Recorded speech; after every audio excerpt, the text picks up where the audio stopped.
welcome to today's webinar, The New ROI, Return on Individuals, part of our Keynote quarterly series. Our panel of presenters for today are David Bookbinder, Laura Queen, Cini, and David Nast. Dave Bookbinder is Senior Director at CFGI's Valuation Practice. He has a diverse background in corporate finance consulting with particular expertise in the areas of business valuation and intellectual property valuation. He's conducted valuations of the securities and intangible assets of public and private corporations. Dave has prepared valuations of business enterprises, intellectual property, capital stock, and stock options for purposes such as mergers and acquisitions, recapitalizations, and S-corp conversions. He is an accredited senior appraiser and also holds the designation of Certified in Entity and Intangible Valuations. He is also author of the Amazon #1 best-selling book, The New ROI, Return on Individuals, which is the topic of today's webinar. David, why don't we start with you? Can you tell us about the new ROI and what inspired you to write the book? Sure. Thanks, Jared. Thank you, and thanks to BVR for hosting us all today. And I also want to thank everybody on the line for joining in this webinar today. I know everybody's got other things they could be doing, spending their time, so we really appreciate you joining us. Also want to thank my collaborators here for joining me at this table today. It's a pleasure to be with you guys, as always. Hit my music. Thank you. So people are this company's most valuable asset is something that every CEO on the planet has said. I don't know that they necessarily believe that to be the case, and certainly some of them, many of them, don't always necessarily act in that fashion.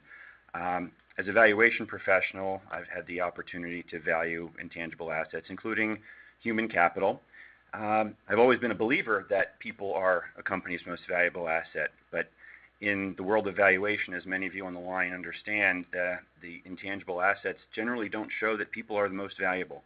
Usually it's customer relationships or technology-based or some other asset.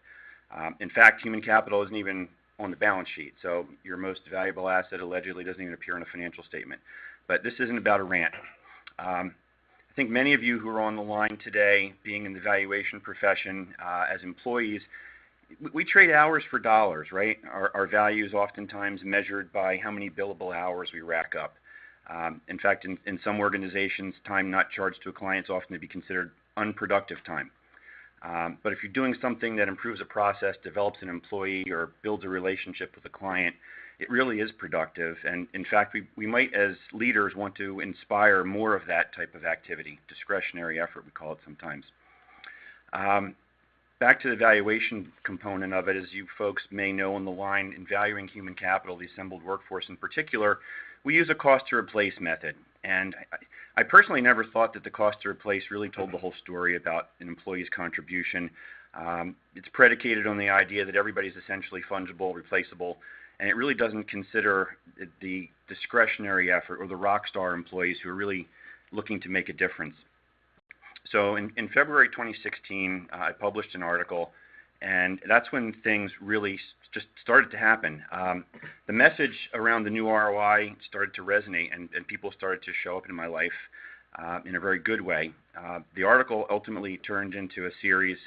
Then it became an online community, and then it ultimately just became a book. I never actually intended to write the book, Jared. The book sort of just happened itself organically. So the new ROI documents my journey to really prove and make the case that people really are a company's most valuable asset. So in the course of the evolution of the book, I had the pleasure of meeting and collaborating with more than 20 other thought leaders across North America. A couple of them are sitting here with me today, and we're going to meet them in just a minute. Some of the topics that we talk about in the book include things like how to build successful teams, the importance of trust for innovation, impact of toxic employees, realizing synergies in M&A transactions, aligning corporate brand and corporate culture, and others. And the underlying theme in all of these components is that they all drive and contribute to business value, and it's always the people that are behind each one of these components. What I learned along the way is that companies that do the right things for their people generally do outperform their peers. And you don't need to be the CEO to be a difference maker to others. Leadership doesn't have a title. If we are all intentional in our actions, we can all have an impact on our clients, our businesses, and our colleagues. And this is something that everybody knows instinctively and intuitively. A happy workforce is generally more engaged. A more engaged workforce is more productive. A more productive workforce creates more value. Well, it really isn't just intuitive, it's based in fact, and we're going to talk about that today. So I guess to set the objective for the webinar, it's just a couple of things. One is to broaden the awareness of the impact that people really do have on the value of a business enterprise. And additionally, to give everyone on the line additional talking points and differentiators as you're working with your clients, and maybe even give you some ideas on how to build out your own teams. So each of my collaborators here today has their own unique lens and perspective that they're going to share. So with that, I'm going to turn it over to Dave Nast. Thanks, Dave. So this is what we oftentimes call the other Dave. Cool. So yeah, my part is we work with workforce analytics.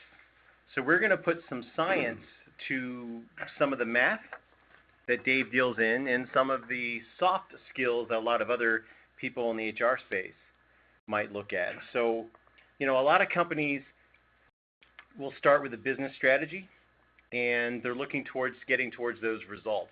And if the business strategy is January and the results are December, oftentimes what helps them be successful or keeps them from getting there is all that stuff in the middle. And I like to say that's the how, and that all involves people. We talk about people being our most valuable asset. So I help companies make informed talent decisions. And when we look at value and how, I guess, someone's people strategy could affect their business strategy, we're going to look at some of the science behind how we can look at individual fit into roles. And when Dave was talking about discretionary effort, when someone's in the flow of work, it's easier for them to give more energy towards what they're doing. And when someone's just trying to survive the day, they're just waiting for 5 o'clock to come around. You're not going to get discretionary effort from those people. And there is some science behind some of this stuff. So Dave talks a little bit about differentiators. And just a little walk through history. About 100 years ago, companies would tell you, like J.P. Morgan there, that the competitive differentiator in his day was having access to capital because not everybody did. I don't think that's the case nowadays. I think everybody has access to capital in one way or another. Moving forward a couple decades to Kishiro Toyota, he would tell you that his competitive differentiator was operational excellence. I still think that's very important, but I also think it's necessary in that if you don't have it, you're not going to survive. Moving to the really bored-looking gentleman, that's Mr. Sloan, the CEO of General Motors. They named the MIT Business School after him. He would tell you in his day the competitive differentiator was access to information. I don't think that's the problem now. We all have tons of access to information in that little thing that we keep in our pocket that sometimes acts as a phone. And going up into the late 20th century, that's Estee Lauder. And she would say that product excellence was her competitive differentiator. And again, I think it's very important, but there are a lot of number one products in their segment that are not the best product. So nowadays, I would say that the competitive differentiator is people. And when it comes to the bottom line and the numbers associated, we documented this in the book quite a bit about how companies can outperform each other in terms of that. So we're going to go into more of that later, and I don't want to spoil all the surprises, but that's kind of the bent or the angle that I'm coming into it. So I'm now going to hand it off to my colleague Laura Queen. Good afternoon, everyone. It's a pleasure to be spending time with all of you. Thank you for joining us. From our perspective, we look at the voice of people as a critical differentiator in both sell and buy side transactions. We believe that there is a significant amount of untapped information, particularly information and knowledge that can be utilized to create and add greater value to organizations both before a transaction might happen and certainly through the transaction process and the integration process. What we think is critically important is making sure that we create voice opportunity for individuals to share their voice inside of the transactions. And as we move through today's conversation, we'll talk a little bit more using a story to describe how and what this is all about.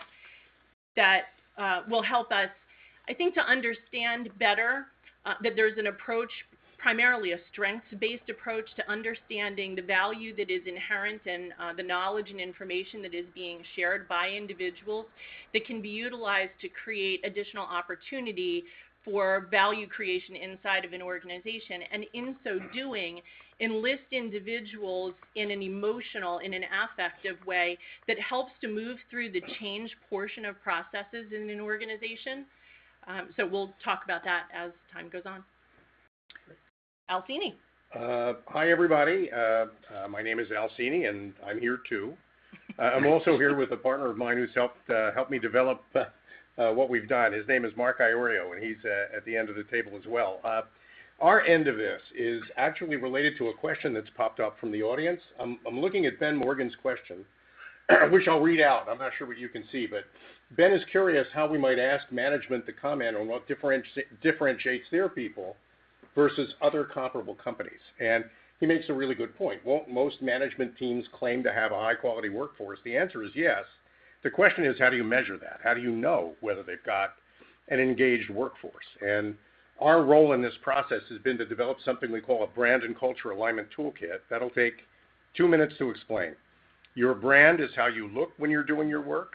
Your culture is the pride you take and the feeling you get when you're doing the best work you could possibly be doing. A brand and culture aligned company is a company that, instead of scoring 30% on most engagement surveys, which is typical, actually scores something more like 65 or 70%. What we try to do is to develop instruments that measure how engaged a workforce is, and that also give you some knobs that you can turn to adjust the needle so that you can improve the level of engagement. And it all starts really basically with a really simple question that's kind of at the middle of all this. And executive leadership teams to think about their companies as though they were single people doing their best work on their best day. What we get from the answer to that question is an alignment point, and we've developed an instrument, a survey instrument, that we use to actually take the responses from a survey and the answers to that question and calculate a number between -1 and +1 that tells us how aligned a team of people within a company are with the role model that represents what they all believe is their best self on their best day. And you can plug that into a spreadsheet and make it part of a business valuation proposal. It would be in the intangibles section, I guess. Isn't that right, Dave? Yeah, and one of the things, we'll talk a little bit later about methodology. I don't want to get too far into this, but yeah, you're on to a very key component and a missing link in some of the ways we think about it. In the work we've done, we've tried to give business valuation experts a tool that they can use to quantify the value of an engaged workforce, to measure it effectively, to take one number and plug it into a spreadsheet, and then create calculations that show that the higher that number is, the more valuable that organization is because of the engaged level of their workforce. What we found in our research is that the higher the number, we call the number we measure an index of alignment, and the higher that number is, in our research, the higher the level of employee engagement and the higher an organization's compound annual growth rate. And there are a number of other KPIs that are driven by that. So that's our end of it. Our end of it is to try to measure and manage the engagement level within a company so that we can answer questions like Ben's. Thank you.